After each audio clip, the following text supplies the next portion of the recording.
E eu queria convidar você a abrir sua Bíblia no livro de Lucas, capítulo 15.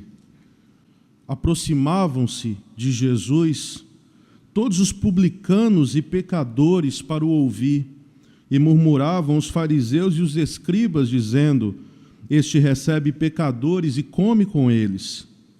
Então lhes propôs essa parábola: Qual dentre vós é o homem que, possuindo 100 ovelhas e perdendo uma delas, não deixa no deserto as 99 e vai em busca da que se perdeu até encontrá-la?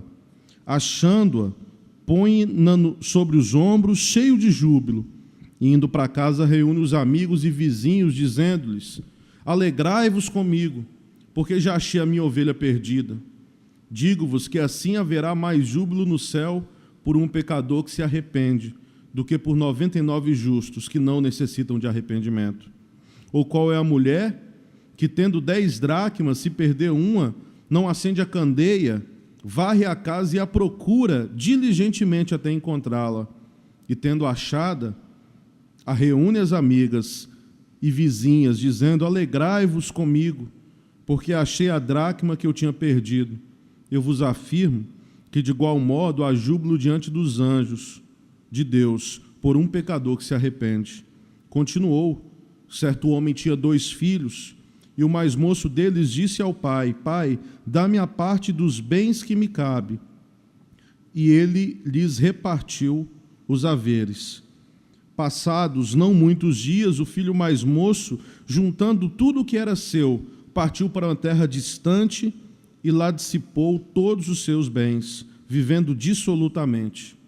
Depois de ter consumido tudo, sobreveio àquele país uma grande fome, e ele começou a passar necessidade.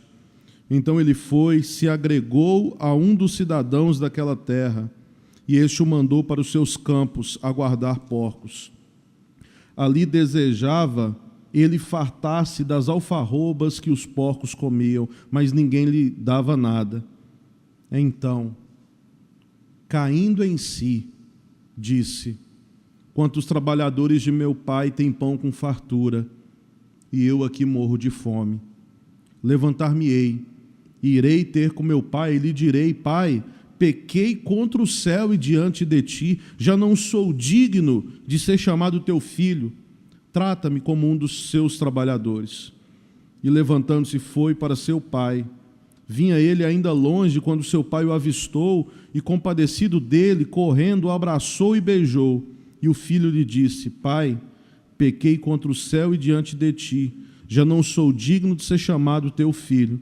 O pai, porém, disse aos seus servos: Trazei depressa a melhor roupa, vesti-o, ponde-lhe um anel no dedo e sandálias nos pés.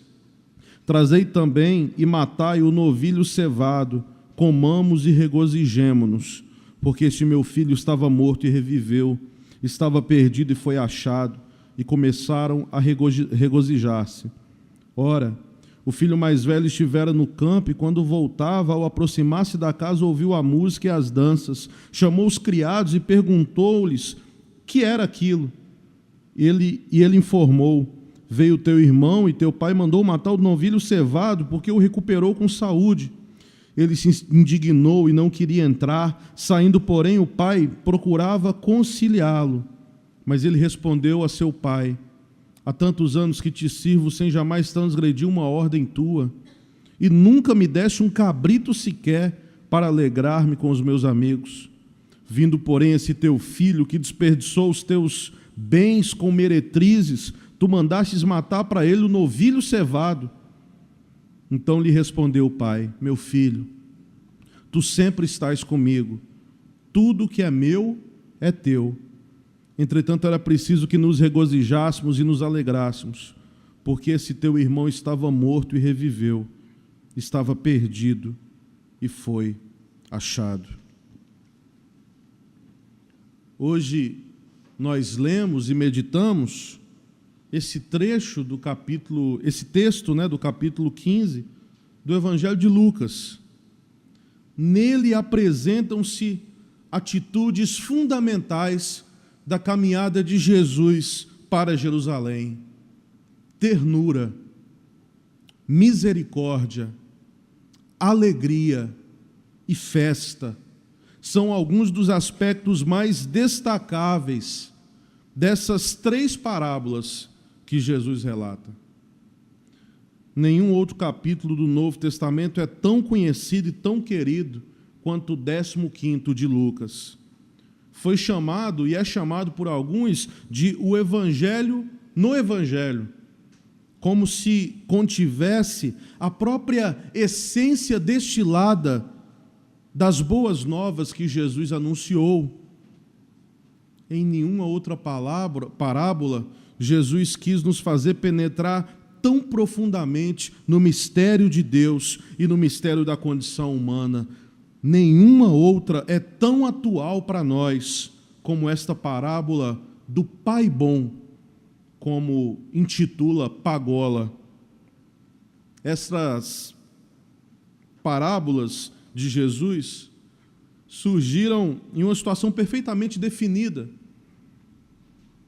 e muito comum para o contexto da vinda de Jesus nesse mundo. Para os escribas e para os fariseus, era uma ofensa que Jesus se associasse a homens e a mulheres que, para os ortodoxos, estavam catalogados, estavam taxados como pecadores. Essa era a identidade desses homens, essa era a marca desses homens. Era assim que eles eram conhecidos, pecadores. Há uma informação inicial que é muito importante para podermos aprofundar no texto. As pessoas que se aproximavam de Jesus eram cobradores de impostos e esses pecadores. E Jesus está rodeado dessas pessoas, rejeitadas pela sociedade. Mas Jesus está também rodeado, e sempre rodeado, dos fariseus e dos doutores da lei. E eles criticam Jesus por essa atitude dele tão permissiva, que acolhe pecadores e, mais que isso, come com eles. Para esses 2 grupos de pessoas, é que Jesus se dirige, então, e narra essas 3 parábolas, que são chamadas de as parábolas da misericórdia. E nelas existe um cenário em comum: a perda.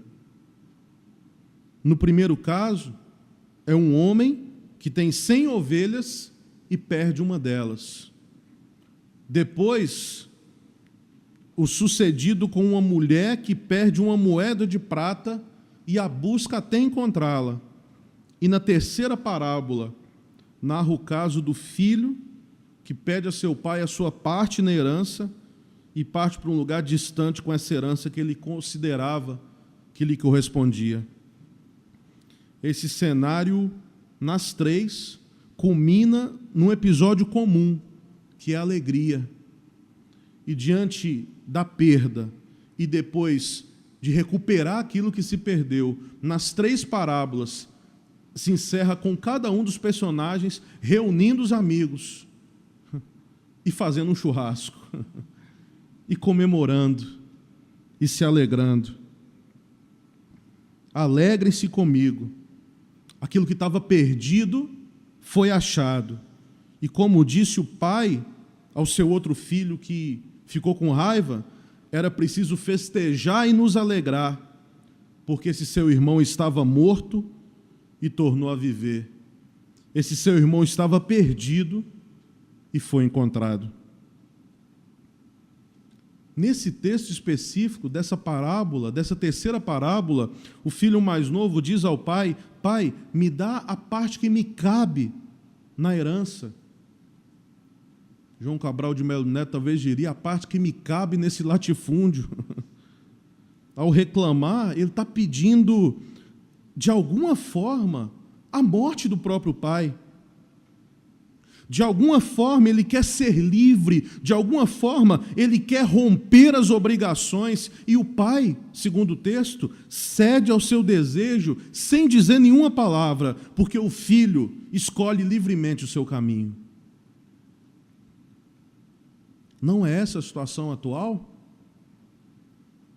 Muitos hoje querem ver-se livres de Deus, ser felizes sem a presença de um olhar, sem o olhar de um Pai eterno pelo horizonte?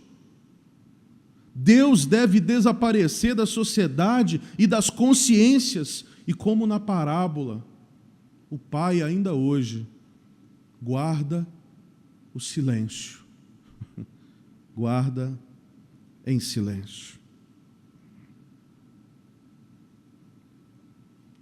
Um músico do século XVIII, que eu costumo pegar muitos poemas dele, que eu acho ele um cara fantástico, William Cowper. Ele tem uma música que é muito marcante, quando ele vai dizer assim: por trás de uma providência carrancuda, Deus oculta uma face sorridente. Por trás de uma providência carrancuda, Deus oculta uma face sorridente. Que levou anos depois, e mais recentemente, o John Piper a escrever um livro intitulado O Sorriso Escondido de Deus. O Deus que guarda silêncio. O Deus que sorri de forma escondida, como aquele pai que olha para o filho e sabe que algumas situações lhe são necessárias. Mas como é difícil. Como é difícil. Eu lembro a minha sobrinha mais velha. Minha sobrinha mais velha agora está com 16 anos. Está namorando ela. Meu Deus do céu, cara. E ela, quando ela nasceu, ela era, ainda é, mas ela era, foi a primeira neta dos dois lados da família, minha primeira sobrinha, aquela coisa toda, e eu naquela de tio hiperprotetor.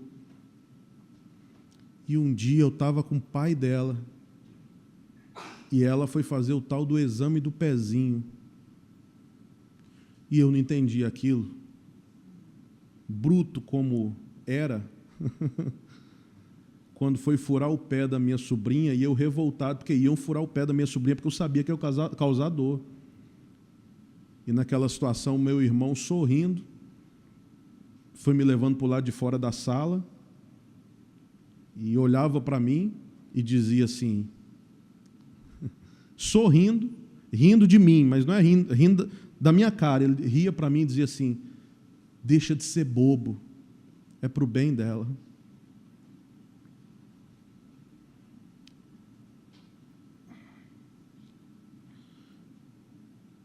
Eu não acredito num Deus sádico, mas eu acredito nesse sorriso de um pai que olha para esse mundo e guarda o silêncio. E às vezes deixa rolar, porque sabe de coisas que hoje a gente não entende. Prontamente na história desse filho, ele entra numa vida desenfreada, e é interessante que o termo aqui original não sugere apenas uma desordem moral, mas também uma existência insana, demente, caótica, e ao fim de pouco tempo, a sua aventura começa a converter-se em drama. Vem uma grande fome, é o que o texto diz, e só consegue sobreviver a partir de agora tratando de porcos, como escravo de um desconhecido. E as suas palavras revelam a sua tragédia. E eu aqui morrendo de fome.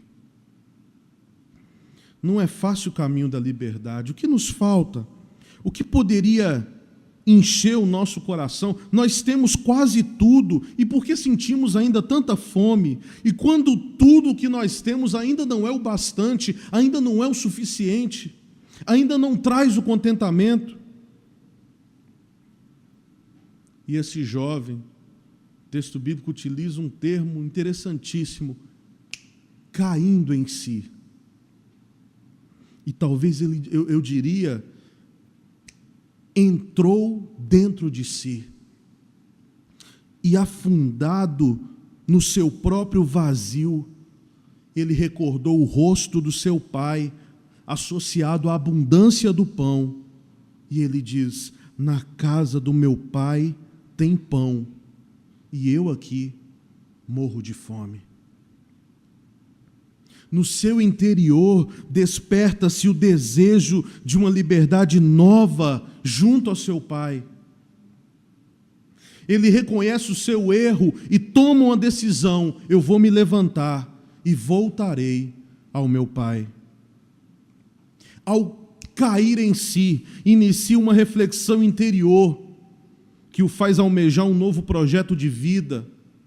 A decisão pela concretização desse objetivo o leva a uma ação exterior. Ele se levanta e direciona os seus passos para o encontro com o Pai, com o propósito de recomeçar sua vida, porque já compreendeu que o caminho por ele percorrido era o caminho errado, e agora ele quer começar de novo. E ele imagina que perdeu o direito de ser filho, e por isso ele está disposto a ser um dos empregados, pois para ele o mais importante agora é estar na casa do Pai, é estar ao lado do Pai, não importa como. E é neste momento que ele entra em si, como diz o Evangelho. Nós podemos dizer que longe da casa do Pai, em um país distante, ele se afastou até de si mesmo, ele se afastou até da sua própria essência, vivia longe da verdade de sua existência. A sua mudança, a conversão, consiste em que ele reconhece que outrora partiu de si e agora ele regressa a si mesmo. E é em si mesmo que ele encontra a indicação de um novo caminho, o caminho do Pai. As palavras que ele preparou para o regresso: Pai, pequei contra o céu e contra ti, já não sou digno de ser chamado teu filho, nos permitem reconhecer a peregrinação interior que ele realiza. E ao chegar à casa, ele recebe do Pai o abraço, ele recebe do Pai o beijo, sinal de reconciliação e perdão. É oferecida uma festa, e então ele percebe que a vida pode começar de novo. Ele regressa à casa paterna interiormente maduro e purificado. Ele compreendeu o que é viver. Uma vida longe do Pai não funciona. Falta o essencial, falta luz, falta o sentido da vida. Assim como o filho pródigo, hoje nós também somos convidados a percorrer um caminho interior, lançar um olhar para dentro de nós mesmos, para que possamos direcionar os nossos pensamentos e os nossos atos para a conversão, que antes de ser um esforço para mudar o nosso comportamento, é uma oportunidade para recomeçar. O encanto desse texto esconde-se em um verbo que eu tive que treinar para poder falar aqui. Splanchnizomain. É isso mesmo, Léo? Muito obrigado, Léo. Léo fala grego fluente, por isso que eu... Uma palavra grega que comumente é traduzida como movido por compaixão. Trata-se, na realidade, e o sentido dessa palavra é um movimento visceral, como de um parto.